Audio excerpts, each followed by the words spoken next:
22년도 2차 체력 시험부터는 악력 3점, 4점, 5점 맞던 분들도 10점을 받을 수 있는 그런 체력 시험이 되었습니다. 안녕하세요. 모티브 체력학원입니다. 어제 이제 22년도 2차 경찰 체력 시험 채용 공고가 뜨면서 새로 바뀐 악력 규정도 확인이 가능했는데요. 22년도 1차까지는 악력 측정에서 4번 측정을 해서 왼손 2번, 오른손 2번 측정을 해서 그 4번의 평균치가 점수에 반영이 되었다면 22년도 2차 체력 시험부터는 4번 측정 중에 가장 최고 기록이 체력 점수에 반영이 됩니다.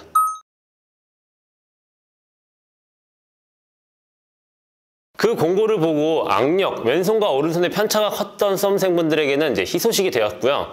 반대로 원래 만점이었던 수험생분들에게는 그렇게 좋지만은 않은 그런 소식이 아니었나 생각을 합니다. 이렇게 바뀐 악력 규정에도 장단점이 존재하는데요. 자, 첫 번째로는 시험장에 가서 악력에서 미끄러졌던 분들에게는 어느 정도 장점으로 작용이 되지 않나 생각합니다. 이게 무슨 말이냐면 결국 평균치는 4번의 평균이 가장 높았을 때 높은 점수가 나오는데 시험장에서 60, 60, 60, 3번은 60은 잡았지만 마지막 측정에서 50대가 나오면서 10점에서 갑자기 6점, 7점 이렇게 점수가 말도 안 되게 떨어졌던 수험생분들이 많은데 이제는 그런 것들 없이 바로 한 번 측정이 만점이 되니까 그런 점들은 어느 정도 장점으로 작용이 되지 않나 생각을 하고요. 두 번째로는 양손의 편차가 컸던 수험생분들에게도 좋은 장점이지 않나 그렇게 생각합니다. 저희가 악력 특강을 했을 때 오른손은 63, 64 막 이렇게 잘 나오시는데 왼손이 50 초반, 40 후반이 나오시면서 악력 점수가 6점, 7점 이랬던 수험생분들이 계셨었는데 이제는 그럴 것 없이 오른손이 내가 잘하는 손이 만점이 나오면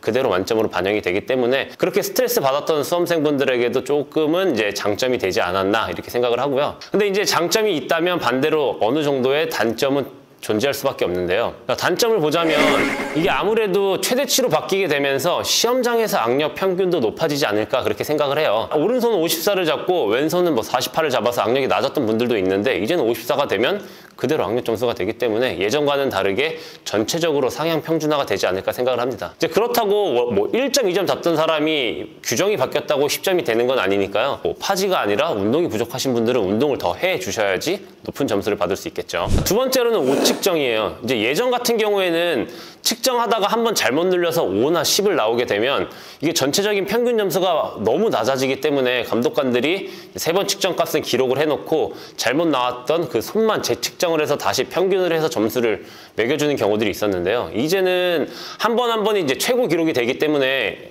오측정도 바로 그대로 점수에 반영이 될 수도 있다라고 생각을 하시고 여러분들이 접근하시는 게 좋을 것 같아요. 마지막으로는 파열 규정이에요. 예전에는 자세를 잡아서 감독관이 어깨 내리지 마세요, 하지 마세요 했을 때 그런 잘못된 자세를 해도 경고만 주고 넘어가는 경우들이 많았었는데 이제는 4번 측정, 최대치가 되면서 최고 측정이 되면서 파울 자세를 감독관이 하지 말라는 자세를 했었을 경우에 그대로 0점 처리를 할 수 있다라는 것도 여러분들이 가정을 하시고 준비를 하시는 것이 필요합니다. 그리고 많이 하시는 질문 중에 하나인데요. 그러면 내가 오른손잡이면 오른손만 운동을 해서 얘를 만점 만드는 게 좋지 않냐, 왼손은 더 이상 필요 없지 않냐 이렇게 말씀하시는 수험생분들이 많아요. 근데 여러분들이 악력 시험만 준비를 한다고 하면 그렇게 준비를 하셔도 상관이 없지만 경찰 시험 종목에는 팔굽혀펴기가 같이 있기 때문에 연습을 하실 때는 메인 손만 연습을 해서 이쪽의 볼륨만 키운다고 연습을 하시면 반대쪽의 볼륨이 어쨌든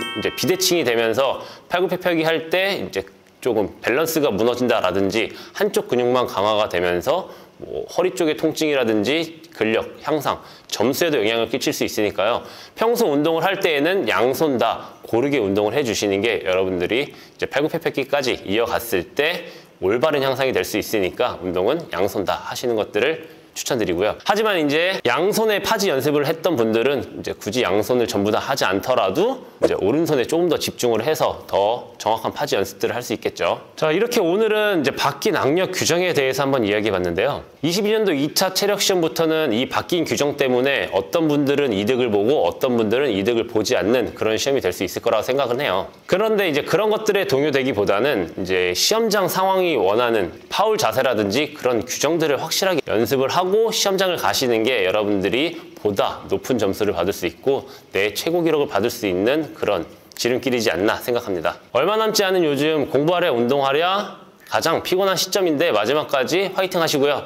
오늘 영상은 여기까지입니다.